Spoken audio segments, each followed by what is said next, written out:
Дипломатичний ураган, який почався минулої п'ятницю, потрохи вщухає, а Росія продовжує атакувати. Понад 500 дронів і 40 ракет запустили цієї ночі проти міст, які знаходяться далеко в тилу від фронту. То, що означає це, що дипломатичні зусилля не дали жодного результату. Про це не тільки ми говоримо із особливим гостем, лідером країни, яка завжди з нами, допомагає зброю гуманітарно і щороку виділяє 0,25% власного бюджету на підтримку України. Президент Латвії Едгарс Рінкевичs. Sveicināti prezidenta kungs, paldies par jūsu laiku, ir gods runāt jums.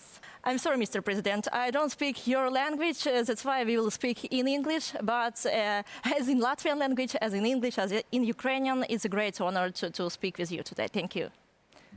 But I want to say that your Latvian is perfect. Okay, thank you. But I wanted to start from the really difficult question. After the Putin-Trump summit in Alaska and the high-level diplomatic talks between Europe and the United States in Washington, do you believe there is now a real chance to achieve peace, to reach an agreement between Russia and Ukraine? There is always a hope that one day just and lasting peace for Ukraine will come. And I think that current setting, the meetings that European leaders, Ukrainian leader, also US President had in Washington, gives some good opportunity to try to find whether peace is possible. And I said when the summit was over, I said that actually the ball is in the Russian court. So next couple of days or weeks will show whether there is a good chance or Russia will do whatever it takes to continue war, will find some kind of pretext to avoid meaningful talks with President Zelensky, with President Trump, with other leaders of the free world. But as you heard, as we heard, that President Donald Trump said that Putin is interested in reaching a deal. But we have some reports from Ukrainian intelligence that in this September, Russian troops is planning into a new offensive operation. And also they have a plan to mobilize up 100,000 of troops by November. That's why, how do you think the realistic goal of Putin? Just pause in war against Ukraine, or maybe he tried to buy in time to continue war without any new additional sanction from the United States? As I said, I think that coming days and weeks are going to show real, true intentions of Mr. Putin. What I would say, and you know, this is our historic experience. We had Latvian and Soviet Russia treaty that recognized Latvian independence back in 1920. 20 years later, in 1940, then Soviet Union attacked Baltic states, tanks rolled in, and we were occupied for 50 years. So much for some kind of legal record for Soviet Russia or the current Russia. You know, I think that the most important thing currently is whether there is meeting between President Zelensky and Russian side, whether there is some meaningful progress. But I also believe that in order, if there is really progress, and I very much hope there is, in order to avoid any kind of violation of that agreement, Ukraine needs to have a very strong security guarantees. At this point, I know that representatives of the armed forces and also diplomats of so-called coalition of the willing are working on that to present detailed proposals. And also Ukraine needs to keep a very strong army in order to avoid any kind of further provocations. If those two elements are being implemented, then of course the chances that war starts are not going to be very high. However, our historic experience is to be very, very cautious when it comes to trusting Russia. But I still believe that there is going to be a long way towards any kind of agreement. Summits are important elements, but I do believe that this kind of diplomatic work is going to take quite a time. So it's very difficult to answer your question at this point, frankly. Totally agree with you. Now nobody knows when this meeting will be or could be. But I wanted to ask you about future participation of European representative at the negotiation table, as President Zelensky always emphasized that European representative has to be at this table, and we want to see Europe as our future guarantor. Yeah, that's why who can be or who will be this one person who will provide one voice policy from the whole united Europe? Well, this is a very good question. And it's a very good question, first of all, because let's face it. First of all, we need to get to the process when negotiations start. That's number one. Number two, yes, I agree that the presence of Europe at the table is very important for two reasons. One, as you said, Europe wants and is going to play a serious role when it comes to any meaningful peace process. But second, security of Ukraine at the same time is also security of Europe. So we have the same stakes in the game here in Europe as Ukraine. We want Ukraine to be part of the European Union, as you know, and we want to have this process also rolling. Who? Let's come to the point where there is meaningful negotiations, and believe me, we are going to sort this out. At this point, I want to say that I'm very pleased to see how the current process develops. European leaders, the Prime Minister of the United Kingdom, President of Finland, Prime Minister or President of Poland, the French President and German Chancellor, the President of the European Commission, they are representing, I would say, broader Europe than the European Union, because there is the United Kingdom. The Nordic Baltic countries are well represented by the Finnish President, Alexander Stubb. So the way how we have sorted this out at this point shows that we can find ways also how to represent broader European interests. But I would leave this question currently aside, because what is very important to see whether Washington Summit and also Alaska Summit, let's say so, are going to produce meaningful results in the form of next meetings, involving also Russia. So now I wanted to ask you really difficult, first of all, for Ukrainian side question. As is well known, Putin wants to take all of Ukraine's Donbas. Till now, Russian troops does not occupy 10,000 square kilometers. It's a system of fortification which Ukraine has been building for 11 years. And Russia has failed to seize it by force, but now wants to obtain it through pressure. That's why they involve the President of the United States. And that question, if Kyiv will be forced into such a concession, what consequences the civilized world could face? Well, I think this is, as you rightly said, a very difficult question for Ukraine. But my answer is, and I have given that many times, only Ukrainian people, only Ukrainian parliament and government, according to the Ukrainian constitution, can decide on those issues. And we have repeatedly said that. And I know also that European leaders who have been meeting President Zelensky, President Trump, have emphasized that such decisions can be taken only by Ukraine. So I do believe that if we look at the further security development in Ukraine, if we talk about guarantees, of course it is very important to take into account also the current, as you said, line of fortification, everything that Ukraine has built over the years to protect the country against Russian aggression. So from our perspective, I would say that we definitely would like to support such kind of approach that best fits to the Ukrainian people, to the Ukrainian security. Whether there is going to be a sufficient agreement, it's, I think, very hard to say.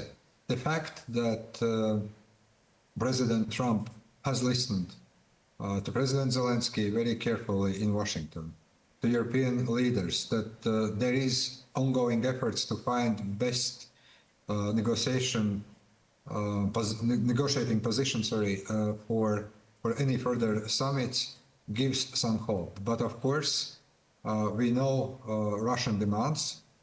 Sometimes I would say our historic experience shows that Russia simply overplays its hand. It keeps pushing so hard and so far that actually any kind of possible deals simply are not concluded or they are breaking apart. And even if they are concluded, we all know the record of keeping promises of Russia, be it Budapest Memorandum or be it Minsk agreements that have been signed. So from my perspective, I would be currently very cautious on whatever road to peace there is going to be to debate things that seriously impair Ukrainian security and defense line. So I also want to ask you such question.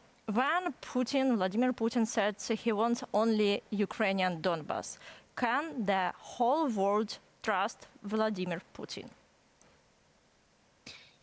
And your answer is? My? Absolutely Yes. no. Today we have again a massive missile attack, more than 500 drones, more than 40 missiles. And again, this afternoon we have drones near my home.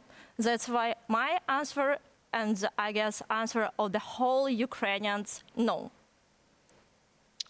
And I think that you just made a point that I wanted to make, actually, that while we are speaking and we know all those attacks against Ukrainian cities, against innocent civilians, against civilian infrastructure, they are showing that at this time, Russia is not ready to sit at the table and to negotiate.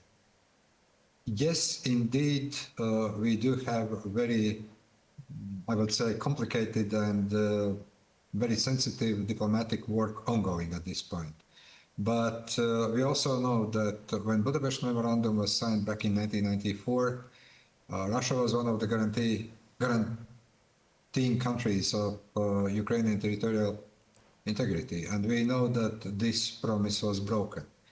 I was mentioning our own historic examples. So knowing what Russia is, we would be saying that if there is any kind of agreement signed, very strong implementation mechanism, control over this mechanism, control over this implementation of agreement, as well as very strong security guarantees must be applied. If those elements are in place, if Russia is not able to attack, then of course Russia is going to keep the promise. If there is something resembling Budapest or Minsk, then I think you answered this question yourself, and I fully agree with your answer. Thank you, Mr. President. I also to talk about security situation in your country. As we know, in September, Belarus is set to host military exercises with Russia, which is known as Zapad 2025. And as we remember, similar exercises in 2021 was just like a cover and rehearsal for full-scale invasion of Ukraine. So I don't want to draw direct analogies here. However, do you see these exercises as a threat to NATO's eastern flank, especially, of course, for your country? Indeed, we take seriously preparations for Zapad 2025 exercises. Our armed forces will be on the state of alert. We are also having our own exercises that we normally have in September. We are also closely working and coordinating with our NATO allies and partners, including also NATO multinational brigade that is stationed here in Latvia. Yes, indeed, you always have to be very cautious. However, at this point, I would say that to some extent, while there is ongoing war in Ukraine, the resources that Russia and Belarus both are going to deploy most probably is more show of force rather than any kind of serious preparation. Having said that, remembering also what happened a couple of years ago, back in 2014, 22, we do not take things lightly. We take those things seriously. We work very closely with our allies and our armed forces, as well as other Baltic nations. Poland take those issues seriously. However, when I was asked this question back in spring, my answer was, we can't answer how dangerous this exercise is just for one reason, because we don't know what would be the military situation in Ukraine. To some extent, and we are very grateful, we have said that many times, what you do, you defend the whole Europe, including us. And that's why we are so much pressing for as much support as we can for Ukraine from both NATO and the European Union. But at this point, taking things seriously, I wouldn't also exaggerate the current state of danger, but we still have a couple of weeks and we always have to be prepared for any kinds of turns and twists. I'd also to talk, not a lot because we don't have enough time, about your support for my country. First of all, thank you for your citizen. Thank you, Mr. President. That's important. And I know that Latvia is also joined to new program, Pearl program, which buy American weapon for Ukraine. Could you share more details about Latvia's participation in this program? Well, the government has decided to allocate 5 million euros of this part of NATO program, but that's only, I would say, one element. We have dedicated 0.25% of GDP of our defense budget and our GDP share as such to support Ukraine. Our Prime Minister was in Ukraine in July, handing over the first batch of armored personnel carriers, Patria, that we are producing here in Latvia. We are leading and we are also supporting the drone coalition. The total sum of money that has been allocated for year 2025 has been 20 million euros. 30,000 drones have been sent to Ukraine, Latvia and other drones. So those are just a couple of examples that I can mention. And there is still, of course, support in training of Ukrainian soldiers here in Latvia. 3,000 to 4,000 yearly. I have visited once the training camp in February, spoke with Ukrainian soldiers that were being trained. So this is a very complex undertaking. And as I said at the beginning, we will continue supporting Ukraine throughout this year and as long as it takes. Another thing is political one. We very much want to see that in September, Ukraine and Moldova both start negotiations with the European Union on the accession into the European Union. So it's a very complex task. We understand that we are not the biggest country in Europe or in the world, but we try to do as much as we can. So I really hope that in September we will see this opening negotiation cluster, because we know that now 26 members of EU support it. Only one country, Hungary, is not supported. But as you said, and I very much hope that we will find a way how we will make that decision in September. I'm cautiously optimistic. So, as you mentioned, this July, your Prime Minister was in Kyiv. Have you any plans to visit Kyiv? Maybe you have any plans to meet with President Zelensky? I spoke with President Zelensky a couple of days ago. He invited me to visit Ukraine. I will try to do my best to visit Kyiv, I hope by the end of this year. I've been already in Kyiv in February when we marked the third anniversary of the Russian aggression. I've been already many times and I very much look forward to coming back. So we look forward to see you here again, and thank you first of all for your support, for your time, and for this honest conversation, Mr. President. Thank you very much.